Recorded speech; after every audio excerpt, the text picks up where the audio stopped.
Nech sa páči, pán poslanec Dostál, máte slovo.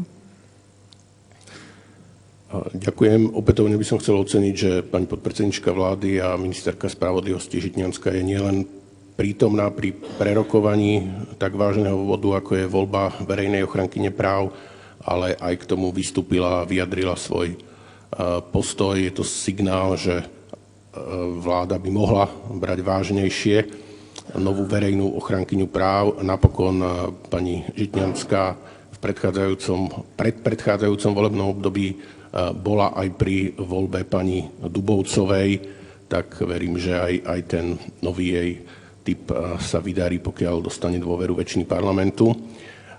Ale vzhľadom na zloženie vystupujúcich a diskutujúcich aj tej témy, tak až sa zamýšľam, že či by sme nemali novelizovať ten zákon a nezmeniť ho zo zákona o verejnom ochrancovi práv na zákon o verejnej ochrankyni práv, lebo zdá sa, že ženy berú tému ľudských práv ako si vážnejšie ako muži.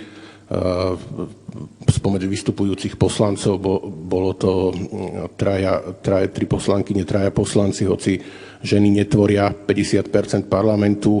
Vládu tu zastupuje podpredsednička vlády a ministerka spravodlivosti. Spravodajkňou k tomuto bodu je poslankyňa. Schôdzu vedie podpredsednička Národnej rady a volíme nástupkyňu verejnej ochrankyne práv a sú všetky predpoklady, že to znova bude žena. Tak ak by sme aj ten zákon nezmenili, tak aspoň by sme mohli častejšie používať ten termín verejná ochrankyňa práv, pretože ja nie som nejako rodovo precitlivý, ale pani Jana Dubovcová tu pravidelne prednáša správy verejného ochrancu práv.